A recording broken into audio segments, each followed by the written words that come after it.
ये मत पूछें कि अमेरिका आपके लिए क्या कर सकता है, बल्कि ये पूछें कि यूरोप को अपने लिए क्या करना चाहिए। ये बात इटली की प्रधानमंत्री जॉर्जिया मेलोनी ने कही है। कुल मिलाकर दुनिया में बेहद तेजी से सियासी तमाशा बदल रहा है। अब इस खबर को देखें। इसमें लिखा है कि जेडी वैंस वार्न्स यूएस में withdraw NATO support if Europe tries to sensor social media platforms. मतलब अमेरिका के newly elected vice president JD Vance ने कहा है कि अगर यूरोप में सोशल मीडिया को दबाने की कोशिश करी गई तो अमेरिका नेटो का सपोर्ट वापस ले सकता है। दोस्तों, ट्रंप अपनी इनस्टेबिलिटी को अपनी ताकत मानते हैं। अब हर मुल्क उस चीज को अपनी फॉरेन पॉलिसी में शामिल कर रहा है कि अगर हम डोनाल्ड ट्रंप के साथ काम करेंगे तो हमेशा एक इनस्टेबिलिटी जैसे हालात बने रहेंगे। मतलब यह पता नहीं होगा कि किस सिचुएशन में उनका क्या रिस्पॉन्स होगा। और इस चीज को लेकर यूक्रेन और मिडिल ईस्ट में दोनों जगह परेशानियां आएंगी कि डोनाल्ड ट्रंप के पहले टेन्योर की पॉलिसी उनके इस कार्यकाल में बरकरार रहेगी कि नहीं। दोस्तों, अमेरिका फर्स्ट की वापसी इस बात का सिग्नल है। वेस्टर्न लेड ऑर्डर अपने एंड की तरफ बढ़ रहा है और इस न्यू वर्ल्ड को आप सब देखेंगे।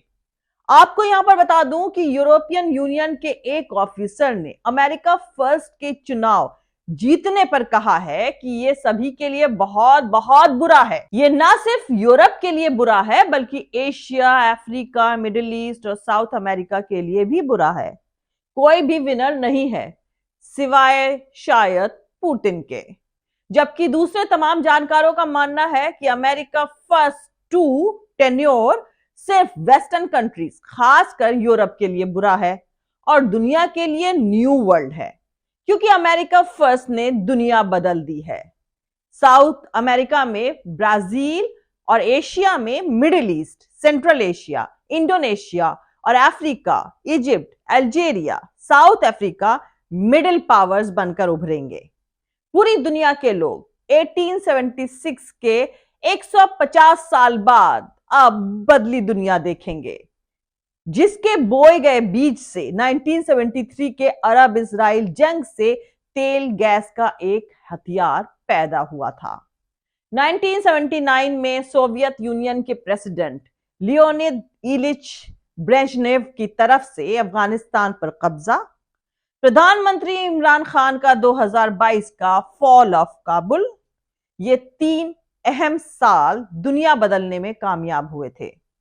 तमाम जानकारों का मानना है कि ट्रंप के आने से विक्टोरियस पुतिन और शी जिनपिंग हैं। अब ये दोनों बहुत आसानी से ट्रंप 2 के दौरान सियासी तमाशे को घुमाएंगे।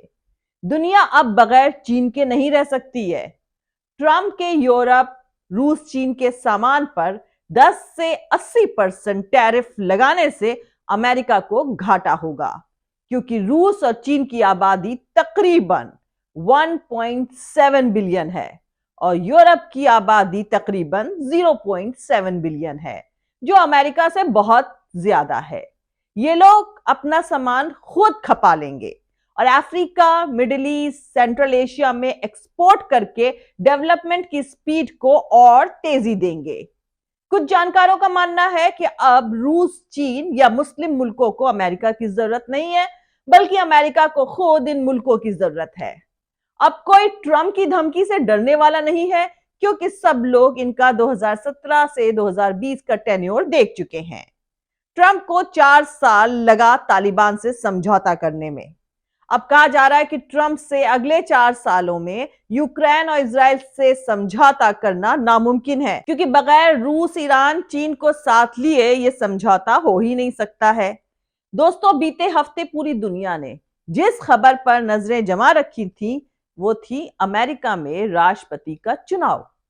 ऐसा कहा जा रहा था कि चुनाव का फैसला काफी कम मार्जिन से होगा, लेकिन आखिरी में रिपब्लिकन उम्मीदवार डोनाल्ड ट्रंप ने आसानी से जीत हासिल कर ली। अब जबकि डोनाल्ड ट्रंप चुनाव जीत चुके हैं, ऐसे में सवाल ये उठ रहे हैं कि मिडिल ईस्ट में इजराइल और हमास के बीच और लेबनान में इजराइल और हिजबुल्लाह के बीच जो जंग चल रही है उसका अंजाम क्या होगा।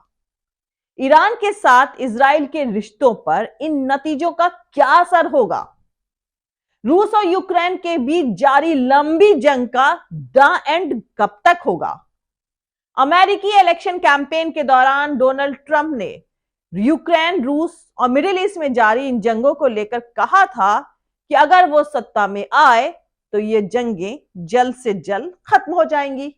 अब डोनाल्ड ट्रंप के चुने जाने के बाद खास तौर पर इन दोनों मुद्दों पर चर्चा काफी गर्म है। मिडिल ईस्ट में जारी वॉर और उस पर जो बाइडेन एडमिनिस्ट्रेशन के रवैये के चलते मुसलमानों का वोट डोनाल्ड ट्रंप को ही गया। ट्रंप की रैली में भी मुसलमान नेताओं ने खास तौर पर कहा कि हम डोनाल्ड ट्रंप का सपोर्ट इसलिए कर रहे हैं क्योंकि वो अमन का वादा कर रहे हैं। और अब अहम बात यह है कि यह सपोर्ट तब भी दिया गया जब ट्रंप ने साल 2016 के टेन्योर में 7 मुसलमान मुल्कों से मुसलमानों के आने पर बैन लगाया था। खैर, अमेरिकी चुनाव के बाद सभी की नजरें अब इस चीज पर टिकी हैं कि मिडिल ईस्ट में जारी टकराव को ट्रंप कैसे हल करेंगे। दोस्तों, अगर अमेरिकी मीडिया की बात करें तो ज्यादातर एनालिसिस के मुताबिक अलग अलग जंगों में अमेरिका जो पैसे दे रहा है उसकी बात करी जा रही है और साथ ही नेटो का क्या किरदार होगा इस पर भी चर्चा हो रही है, क्योंकि डोनाल्ड ट्रंप इस बारे में पहले भी बात कर चुके हैं कि पैसे सिर्फ अमेरिका ही देता रहता है, इसीलिए बाकी मुल्कों को भी इसमें अपना शेयर डालना चाहिए। अमेरिका अकेले पैसे नहीं देगा। वहीं दूसरी तरफ वॉशिंगटन में बहुत सारे लोगों का यह मानना है कि अमेरिका के लिए यह महंगी जंग नहीं है। वहीं अमेरिका में इसके साथ यह भी चर्चा तेज है कि शायद डोनाल्ड ट्रंप के आने के बाद इजराइल के हवाले से उनका 2 स्टेट थ्योरी भी शुरू किया जा सकता है। कुल मिलाकर दोस्तों, अब ये सभी चीजें इस बात पर डिपेंड करती हैं कि सरकार चलाने के लिए किन लोगों की बहाली होती है। अफगानिस्तान जंग बेहद लंबी चली थी, जिसकी वजह से अमेरिकी लोग इस जंग को काफी क्रिटिसाइज करते हैं। लोगों का मानना था कि हमारे लोग वहां बेवजह मारे जा रहे हैं। वहीं अभी जो जंग चल रही है उसको लेकर लोगों की अलग अलग राय है। कुछ लोगों का मानना यह है कि ये जंग खत्म होनी चाहिए।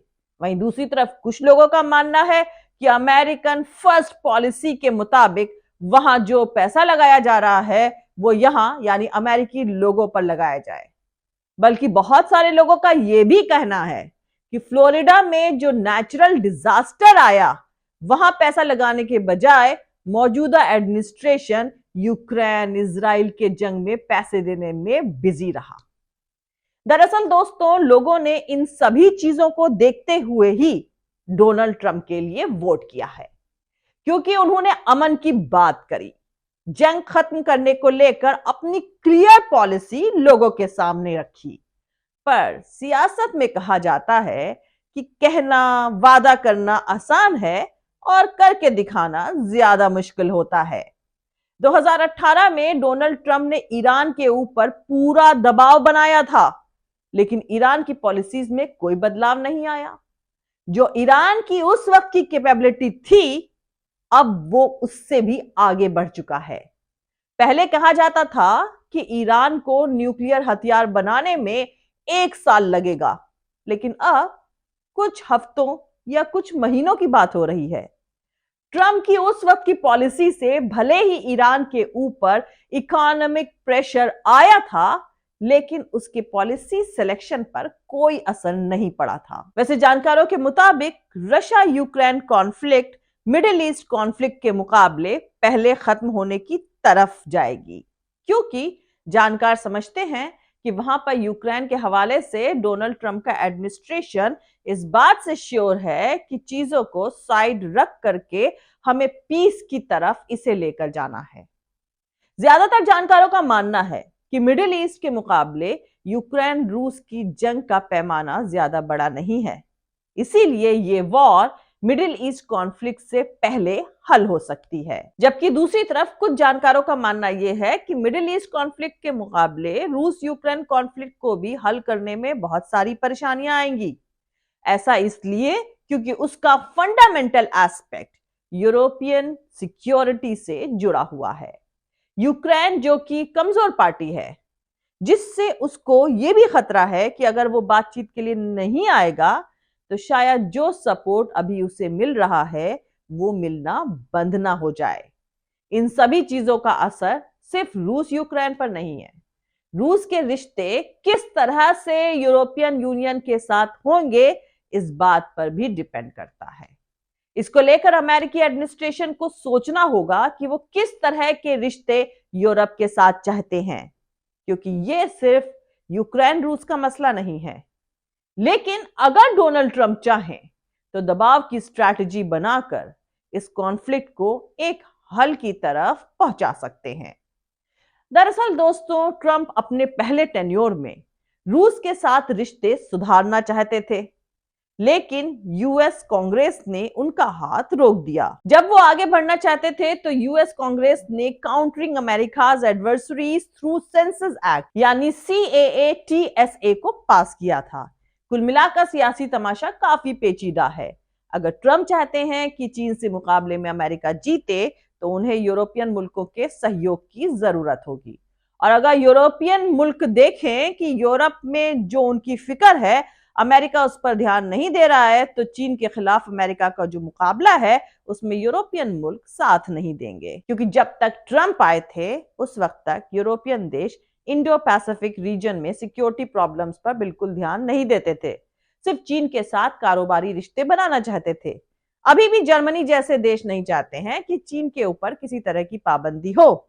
अगर वो अमेरिका के साथ चीन के क्राइसिस में आगे नहीं बढ़ते हैं तो अमेरिका को चीन के खिलाफ टेक्नोलॉजी या दूसरे तरह की पाबंदी को बरकरार रखने में दिक्कत आएगी। ट्रंप के पहले टेन्योर में अमेरिकी सरकार ने पहली बार यह साफ किया था कि चीन एक कॉम्पिटिटर है जिसके खिलाफ उनको बिजनेस और टेक्नोलॉजी को लेकर सैंक्शंस लगाने हैं और बाकी मुल्कों के साथ कोलैबोरेशन बढ़ाना है।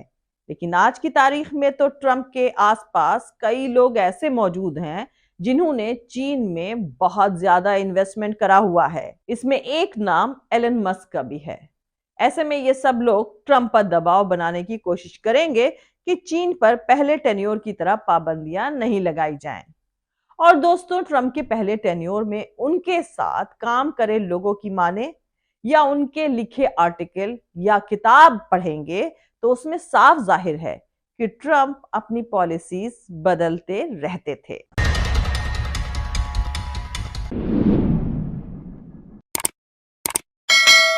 आज के लिए इतना ही। मिलते हैं अगले वीडियो में किसी दूसरे नए सियासी तमाशे के साथ। जय हिंद, सत्यमेव जयते, अल्लाह हाफिज।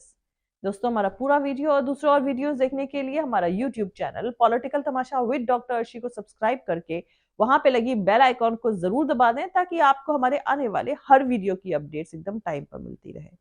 और दोस्तों, अगर आपको हमारे वीडियोस इंफॉर्मेटिव लगते हैं, अगर आपको हमारा काम पसंद आता है तो फिर आप अपने इस चैनल को सपोर्ट कर सकते हैं, इसके पेट्रॉन बन करके या फिर इसकी मेंबरशिप लेकर के या फिर दोनों ही तरीके से। और दोनों का ही लिंक मैंने अलग अलग इसी वीडियो के डिस्क्रिप्शन में डाल दिया है। और आप हमें फॉलो भी कर सकते हैं हमारे ट्विटर, इंस्टाग्राम और फेसबुक पेज पर। मेरा ट्विटर यानी एक्स हैंडल है @arshi aziz khan। Thank you. मिलते हैं अगले वीडियो में।